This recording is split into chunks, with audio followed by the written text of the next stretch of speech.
Bienvenidos a nuestro podcast La Biblia en un año, episodio 10. Enfrentar las tormentas de la vida. Qué bueno que se hayan conectado a este tiempo donde podemos escuchar la palabra de Dios, donde podemos conectarnos con lo que el Señor quiere hablar a nuestro corazón. El 31 de julio del 2003, el aventurero Bear Grylls lideró un equipo de 5 personas en un viaje a través del Océano Atlántico Norte sobre un bote inflable. Salieron de Halifax, Nueva Escocia, en Canadá, con rumbo hacia John Groats, Escocia, Reino Unido. Pero el 5 de agosto se desató una gran tormenta. Habían olas de 30 metros. Perdieron contacto con el satélite. Ellos y nosotros temieron por sus vidas. Afortunadamente sobrevivieron para contar la historia. Esa la pueden leer en el libro Facing the Frozen Ocean, escrito por Bear Grylls. No todos pasaremos por tormentas físicas de este tipo, pero Jesús dijo que en la vida enfrentaríamos tormentas, y eso lo puedes leer en Mateo capítulo 7, desde el versículo 25 al 27. La vida no es sencilla. La vida trae tormentas, son muchas y variadas, como vemos en los pasajes de hoy. Con Abraham, David, los discípulos de Jesús, ellos enfrentaron muchas tormentas. ¿Qué podemos aprender hoy de su ejemplo?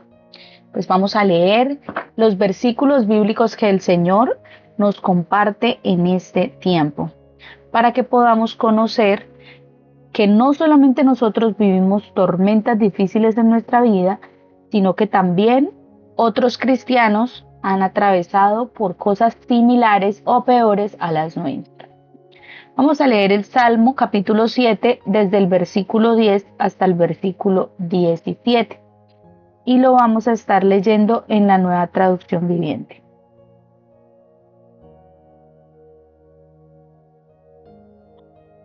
Dios es mi escudo, quien salva a los de corazón recto y sincero. Dios es un juez honrado. Todos los días se enoja con los malvados. Si una persona no se arrepiente, Dios afilará su espada, tesará su arco y le pondrá la cuerda. Prepara sus armas mortales y dispara sus flechas encendidas. Los malvados conciben el mal, están preñados de dificultades y dan a luz mentiras. Cavan una fosa profunda para atrapar a otros y luego caen en su propia trampa. Los problemas que provocan a otros se vuelven en su contra, la violencia que maquinan les cae sobre su propia cabeza. Daré gracias al Señor porque Él es justo, cantaré alabanzas al nombre del Señor Altísimo. Amén. Y con esto vamos a iniciar el primer título de este devocional, que es Toma el escudo de la fe. Entonces, para enfrentar las tormentas de la vida debemos tomar el escudo de la fe. En medio de las tormentas, David dice: mi escudo está en Dios. Alabaré al Señor por su justicia, al nombre del Señor Altísimo cantaré salmos. Si caemos nosotros en la tentación y comenzamos a disfrutarla y a alimentarla, David advierte: miren al preñado de maldad, concibió la iniquidad y parirá mentira. En otra metáfora lo compara como cavar un hoyo, quitar la tierra con una pala y luego caer en el pozo que la misma persona cavó para otros. El apóstol Pablo dice que hemos de tomar el escudo con el que podemos extinguir todas las flechas encendidas del maligno. Eso lo pueden leer en Efesios 6, versículo 16. El escudo es el escudo de la fe, o como David lo expresa aquí, su escudo es Dios. En el Salmo 7, en el versículo 10 que acabamos de leer. Esta es la mejor protección que podemos tener contra los ataques del enemigo, el escudo de la fe. Entonces, ármese del escudo de la fe, dígale al Señor que usted quiere tener el escudo de la fe para contrarrestar los ataques del enemigo. Oremos. Gracias, Señor, porque puedo decir como el salmista: mi escudo está en ti. El Señor es mi escudo y va delante de mí. Amén. Vamos a continuar leyendo Mateo capítulo 8, desde el versículo 23 al 34. Mateo capítulo 8, desde el versículo 23 al 34 en la nueva traducción viviente. Dice: Esta porción de la palabra se titula Jesús calma la tormenta. Luego Jesús entró en la barca y comenzó a cruzar el lago con sus discípulos. De repente se desató sobre el lago una fuerte tormenta con olas que entraban en la barca. Pero Jesús dormía. Los discípulos fueron a despertarlo. Señor, sálvanos, nos vamos a ahogar, gritaron. ¿Por qué tienen miedo?, preguntó Jesús. ¿Tienen tan poca fe? Entonces se levantó y reprendió al viento y a las olas, y de repente hubo una gran calma. Los discípulos quedaron asombrados y se preguntaron, ¿quién es este hombre? Hasta el viento y las olas le obedecen. Cuando Jesús llegó al otro lado del lago, la región de los Gadarenos, 2 hombres que estaban poseídos por demonios salieron a su encuentro. Salían de entre las tumbas y eran tan violentos que nadie podía pasar por esa zona. Comenzaron a gritarle, ¿por qué te entrometes con nosotros, hijo de Dios? ¿Has venido aquí para torturarnos antes del tiempo establecido por Dios? Sucedió que a cierta distancia había una gran manada de cerdos alimentándose. Entonces los demonios suplicaron, si nos echas fuera, envíanos a esa manada de cerdos. Jesús les ordenó, muy bien, vayan. Entonces los demonios salieron de los hombres y entraron en los cerdos, y toda la manada se lanzó por el lago, por el precipicio, y se ahogó en el agua.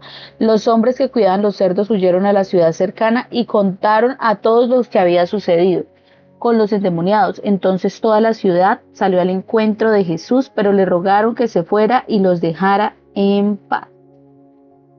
Tremendo. Vamos a continuar leyendo Mateo capítulo 9 desde el versículo 1 al 13. Mateo capítulo 9 desde el versículo 1 al 13 en la versión Nueva Traducción Viviente. Esta porción se titula Jesús sana a un paralítico. Jesús subió a una barca y regresó al otro lado del lago a su propia ciudad. Unos hombres le llevaron a un paralítico en una camilla. Al ver la fe de ellos, Jesús les dijo al paralítico, ánimo, hijo mío, tus pecados te son perdonados. Entonces algunos de los maestros de la ley religiosa decían en su interior, es una blasfemia. ¿Acaso se cree que es Dios? Jesús sabía lo que ellos estaban pensando. Así que les preguntó, ¿por qué tienen pensamientos tan malvados en el corazón? ¿Qué es más fácil decir? Tus pecados son perdonados, o ponte en pie y camina. Así que les demostraré que el Hijo del Hombre tiene autoridad en la tierra para perdonar pecados. Entonces Jesús miró al paralítico y dijo, ponte de pie y toma tu camilla y vete a tu casa. El hombre se levantó de un salto y se fue a su casa. Al ver esto, el temor se apoderó de la multitud y alabaron a Dios por darle semejante autoridad a los seres humanos. Mientras Jesús caminaba, vio a un hombre llamado Mateo sentado en su cabina de cobrador de impuestos. Sígueme y sé discípulo, le dijo Jesús. Entonces Mateo se levantó y lo siguió. Más tarde Mateo invitó a Jesús y a sus discípulos a una cena en su casa junto con muchos cobradores de impuestos y otros pecadores de mala fama. Cuando los fariseos vieron esto, preguntaron a los discípulos, ¿por qué su maestro come con semejante escoria? Cuando Jesús los oyó, le dijo, la gente sana no necesita un médico, los enfermos sí. Luego añadió, ahora vayan y aprendan el significado de la siguiente escritura. Quiero que tengan compasión, no que ofrezcan sacrificios, pues no he venido a llamar a los que se creen justos, sino a los que saben que son pecadores. Amén. Gloria al Señor. Qué palabra tan poderosa encontramos aquí en Mateo capítulo 9, que es donde el Señor nos hace un llamado a nosotros, sus hijos. Y lo otro que nosotros debemos hacer para enfrentar las tormentas de la vida es confiar en Jesús, el Salvador. En ocasiones las tormentas en nuestra vida aparecen sin advertencia previa. Jesús estaba en la barca con sus discípulos durmiendo cuando de repente se levantó en un lago una tormenta tan fuerte que las olas inundaban el barco. Probablemente los discípulos estaban acostumbrados a las tormentas del mar de Galilea.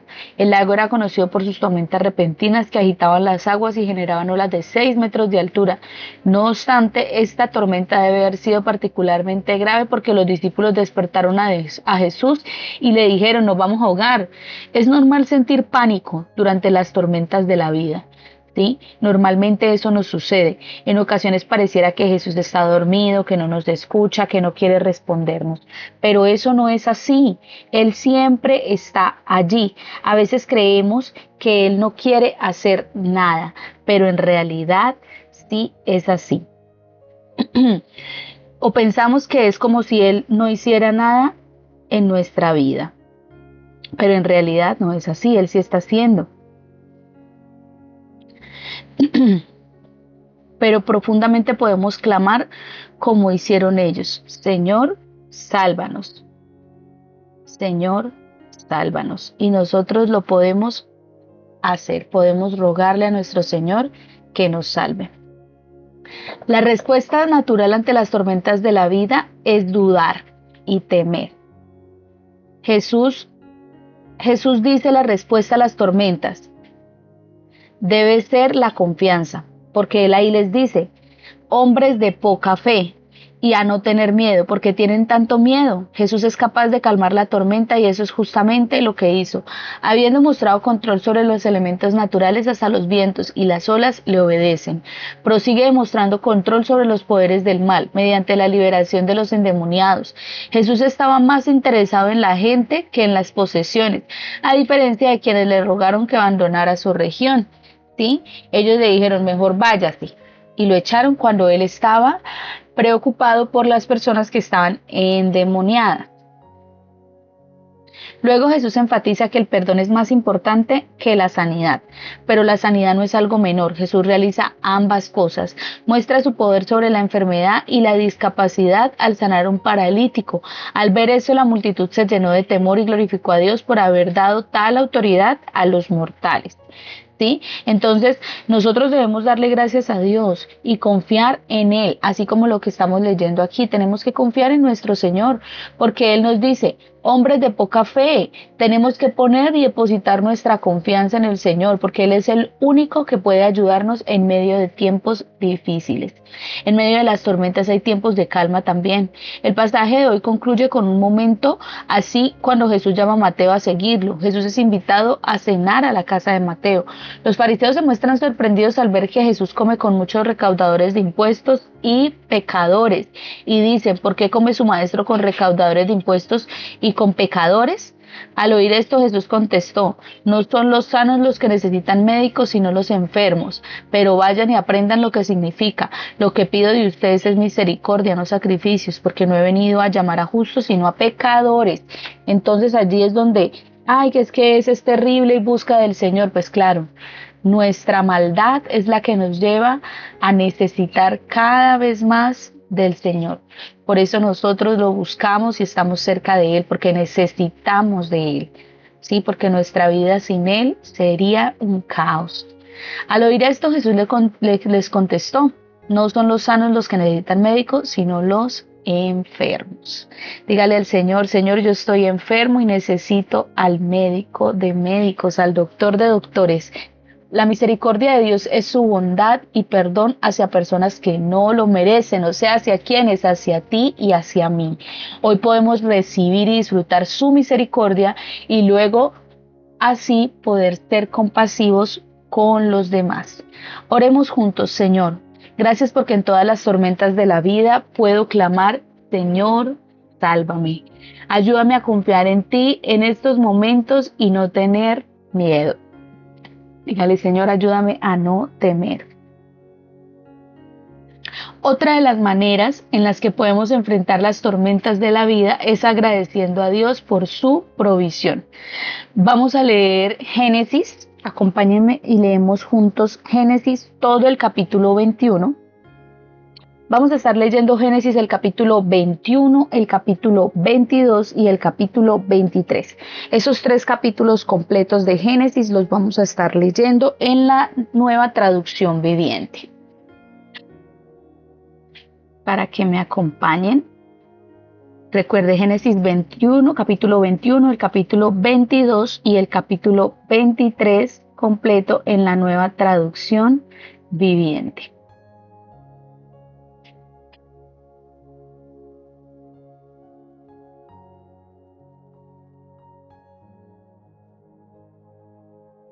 Dice así La palabra del Señor. Nacimiento de Isaac. El Señor cumplió su palabra e hizo con Sara exactamente lo que había prometido. Ella quedó embarazada y dio a luz un hijo, a Abraham en su vejez. Esto ocurrió justo en el tiempo que Dios dijo que pasara, y Abraham le puso por nombre a su hijo Isaac. 8 días después del nacimiento, Abraham circuncidó a Isaac, tal como Dios le había ordenado. Abraham tenía 100 años de edad cuando nació Isaac. Sara declaró: Dios me hizo reír. Todos los que se enteren de lo que sucedió reirán conmigo.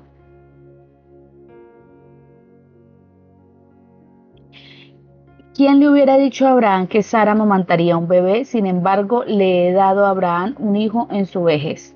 Abraham despide a Agar y a Ismael. Cuando Isaac creció y estaba a punto de ser destetado, Abraham preparó una gran fiesta para celebrar la ocasión. Pero Sara vio que Ismael, el hijo de Abraham, y de su sierva egipcia Agar se burlaban de su hijo Isaac. Entonces ella se dirigió a Abraham y le exigió: echa fuera a esa esclava y a su hijo. Él no compartirá la herencia con mi hijo Isaac, no lo permitiré. Esto disgustó mucho a Abraham porque Ismael también era su hijo. Pero Dios le dijo a Abraham: no te alteres por el muchacho y tu sierva, haz todo lo que Sara te diga, porque Isaac es el hijo mediante el cual procederán tus descendientes. Yo también haré una nación de los descendientes del hijo de Agar, porque él también es hijo tuyo. Así que a la mañana siguiente Abraham se levantó temprano, preparó comida y un recipiente de agua y amarró todo a los hombros de Agar. Luego la despidió junto con su hijo y ella anduvo errante por el desierto de Berseba. Cuando se acabó el agua, Agar puso al muchacho a la sombra de un arbusto. Entonces se alejó y se sentó sola a unos 100 metros de distancia y se echó a llorar y dijo: no quiero ver morir al muchacho. Pero Dios escuchó llorar al muchacho y el ángel de Dios llamó a Agar desde el cielo: Agar, ¿qué pasa? No tengas miedo. Dios ha oído llorar al muchacho, allí tendido en el suelo. Ve a consolarlo, porque yo haré de su descendencia una gran nación. Entonces Dios abrió los ojos de Agar y ella vio un pozo lleno de agua. Enseguida llenó su recipiente con agua y le dio de beber al niño. El muchacho creció en el desierto y Dios estaba con él. Y llegó a ser un hábil arquero. Se estableció en el desierto de Parán y su madre arregló que se casara con una mujer de la tierra de Egipto. Pacto de Abraham con Abimelec. Estos son los días de Abimelec. Fue con Ficol, el comandante de su ejército, a visitar a Abraham. Es obvio que Dios está contigo ayudándote en todo lo que haces, dijo Abimelec. Júrame en nombre de Dios que nunca me engañarás ni a mí, ni a mis hijos, ni a ninguno de mis descendientes. Yo te he sido leal, así que ahora jura que tú me serás leal a mí y a esta nación donde vives como extranjero. Abraham respondió: sí, lo juro. Entonces Abraham se quedó con Abimelec por un pozo que los siervos de Abimelec habían quitado por la fuerza a los siervos de Abraham. No sabía nada, respondió Abimelec. No tengo idea de quién es el responsable. Nunca antes te has quejado de este asunto. Entonces Abraham le dio a Abimelec algunas ovejas y cabras y cabezas de ganado, y los dos hicieron un tratado. Pero Abraham además tomó otras 7 corderas y las puso aparte, y Abimelec preguntó: ¿por qué has puesto estas 7 separadas de los demás? Abraham respondió: por favor, recibe estas 7 corderas en señal de que aceptas que yo cavé este pozo. Luego Abraham puso por nombre a ese lugar Berseba, que significa pozo del juramento, porque fue allí donde ambos hicieron el juramento. Después de haber hecho el pacto en Berseba, Abimelec partió junto con Ficol, el comandante de su ejército, y los dos regresaron a su hogar en la tierra de los filisteos. Luego Abraham plantó un tamarisco en Berseba y allí adoró al Señor eterno. Abraham vivió como extranjero en la tierra de los filisteos durante mucho tiempo. Génesis capítulo 22. La prueba de fe de Abraham. Tiempo después, Dios probó la fe de Abraham. Abraham, lo llamó. Sí, respondió él, aquí estoy. Toma a tu único hijo, sí, a Isaac, a quien tanto amas, y vete a la tierra de Moriah. Allí lo sacrificarás como ofrenda quemada sobre uno de los montes, uno que yo te mostraré. A la mañana siguiente Abraham se levantó temprano, ensilló su burro y se llevó con él a 2 de sus siervos junto con su hijo Isaac. Después cortó leña para el fuego de la ofrenda y salió hacia el lugar que Dios le había indicado. Al tercer día del viaje, Abraham levantó la vista y vio el lugar a la distancia. Quédense aquí con el burro, le dijo Abraham a los siervos. El muchacho y yo seguiremos un poco más adelante. Allí adoraremos y volveremos enseguida. Entonces Abraham puso la leña para la ofrenda sobre los hombros de Isaac, mientras que él llevó el fuego y el cuchillo.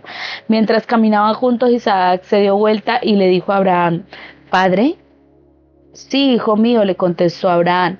Tenemos el fuego y la leña, dijo el muchacho. Pero ¿dónde está el cordero para la ofrenda quemada?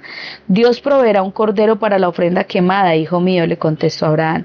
Así que ambos siguieron caminando juntos. Cuando llegaron al lugar indicado por Dios, Abraham construyó un altar y colocó la leña encima. Luego ató a Isaac y lo puso sobre el altar encima de la leña. Y Abraham tomó el cuchillo para matar a su hijo en sacrificio. Pero en ese momento el ángel del Señor lo llamó desde el cielo: Abraham, Abraham. Sí, respondió Abraham, aquí estoy. No pongas tu mano sobre el muchacho, dijo el ángel, no le hagas ningún daño, porque ahora sé que de verdad le temes a Dios. No me has negado ni siquiera a tu hijo, tu único hijo. Entonces Abraham levantó los ojos y vio un carnero que estaba enredado por los cuernos en un matorral. Así que tomó el carnero y lo sacrificó como ofrenda quemada en lugar de su hijo. Abraham llamó a aquel lugar Yahvé Jireh, que significa Dios proveerá. Hasta el día de hoy, la gente todavía usa ese nombre como proverbio: en el monte del Señor será provisto. Luego el ángel del Señor volvió a llamar a Abraham desde el cielo.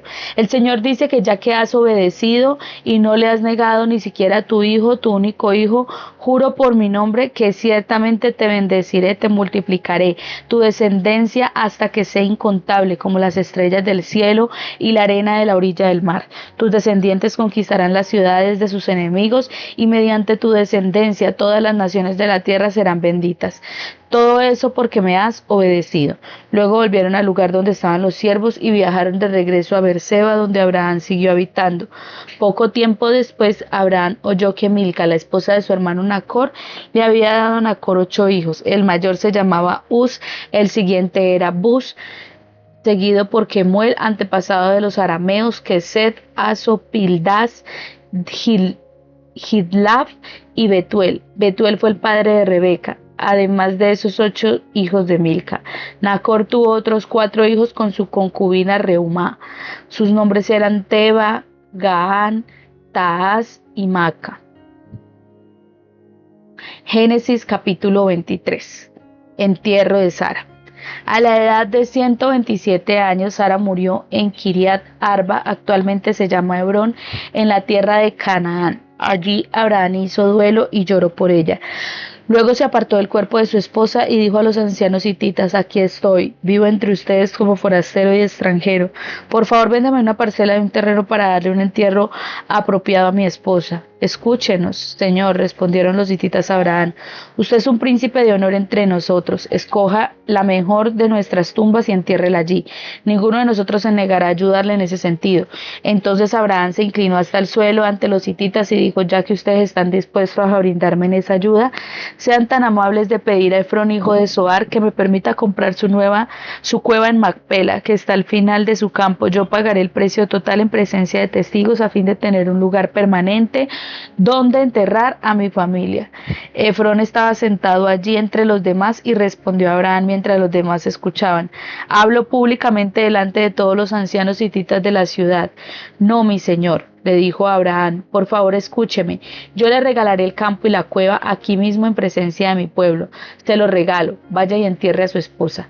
Abraham volvió a inclinarse hasta el suelo ante los ciudadanos del lugar y respondió a Efrón a oídos de todos: no, escúchenme, yo se lo compraré, permítame pagar el precio total del campo para poder enterrar allá a mi esposa. Efrón respondió a Abraham: mi señor, por favor escúcheme, el campo vale 400 monedas de plata. Pero, ¿qué es eso entre amigos? Vaya y entierre a su esposa. Abraham estuvo de acuerdo con el precio sugerido por Efrón y pagó la cantidad total, 400 monedas de plata pasadas según la norma de los comerciantes, y los ancianos hititas presenciaron la transacción. Así fue que Abraham compró la parcela que pertenecía a Efrón en Macpela, cerca de Mamre. La parcela constaba del campo, la cueva y todos los árboles que la rodeaban. Se transfirió a Abraham como posesión permanente en presencia de los ancianos hititas en la puerta de la ciudad. Después Abraham enterró a su esposa Sara allí en Canaán, en la cueva de Macpela, cerca de Mamre, también llamado Hebrón. Así que el campo y la cueva de los hititas pasaron a manos de Abraham para ser usados como lugar de sepultura permanente. Amén. Gloria al Señor. Siempre debemos agradecer a Dios por su protección, por su provisión. Abraham ciertamente enfrentó tormentas en su vida. El pasaje de hoy está lleno de batallas, pero comienza con un maravilloso momento de calma en medio de estas tormentas. Tal como el Señor lo había dicho, se ocupó de Sara y cumplió con la promesa que le había hecho. Como a veces ocurre con nosotros, tuvieron que guardar un largo tiempo, pero la promesa de Dios se cumplió oportunamente durante el periodo de espera. El desafío es seguir confiando en Dios. Muchas veces nosotros, porque no vemos la solución de inmediato, creemos que las promesas de Dios no se van a cumplir en nuestra vida, pero los tiempos de Dios no son los mismos tiempos de nosotros, ¿sí? Los periodos de espera de Dios no son los mismos de nosotros y muchas veces son desafíos para que nosotros podamos seguir confiando en el Señor.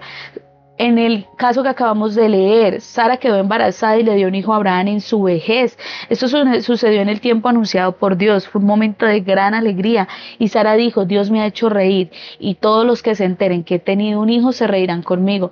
Pero muy pronto Abraham enfrentó una tormenta en su propia casa y muchos de nosotros atravesamos la gran mayoría de nuestras tormentas en nuestro hogar. Ismael se burlaba de Isaac y esto provocaba divisiones más profundas en la familia. Trágicamente Agar e Ismael tuvieron que marcharse. En última instancia estas divisiones fueron consecuencias del pecado previo de tener relaciones con Agar y no creer en la promesa que Dios ya le había entregado de que Sara iba a tener un hijo. A veces las situaciones más difíciles son las que nosotros mismos provocamos, las consecuencias de nuestras malas decisiones. Aún así, Dios sigue con Abraham y vela por Agar e Ismael bendiciéndolos. Esta es otra historia bastante extraña que resulta bastante difícil de entender, pero en ella vemos la gracia de Dios en acción en medio de una circunstancia pecaminosa. Sí, porque el muchacho, el hijo, Ismael, no tenía la culpa de las decisiones que habían tomado sus padres, ¿sí? Pero el Señor estuvo con él y cuidó de él. Abraham estaba por enfrentar la tormenta más grande de su vida. El Señor puso a prueba su fe. A veces Dios permite que seamos probados. Personalmente no creo que Dios se propusiera ni por un momento que Abraham sacrificara realmente a su hijo Isaac. El sacrificio de niños siempre fue una abominación ante el Señor, pero Él quería establecer las prioridades de Abraham y por eso le pidió lo que Él más amaba. Yo no sé el Señor qué te está pidiendo a ti en este momento, ¿sí? Si es lo que más amas, si es algo a lo cual tú le has dado mucha prioridad en tu vida. Pero muchas veces el Señor usa esto para bendecirnos y para que entendamos que Él debe ser la prioridad en nuestra vida. El Nuevo Testamento nos recuerda que esta prueba llegó luego de las promesas de Dios a Abraham sobre Isaac. O sea, no llegaron antes. Ay, yo lo pruebo primero y luego le doy la promesa. No, primero vinieron las promesas y después vinieron las pruebas. Una prueba de su fe porque fue desafiado a confiar en que Dios cumpliría sus promesas sobre Isaac, aún si estuviera dispuesto a sacrificarlo. Abraham tenía que confiar sin importar lo que ocurriera, que Isaac le sería restaurado. Entonces, usted confía en el Señor y que el Señor le cumplirá las promesas independientemente de lo que sea, sin importar lo que ocurra. Eso también fue una prueba de prioridades para Abraham.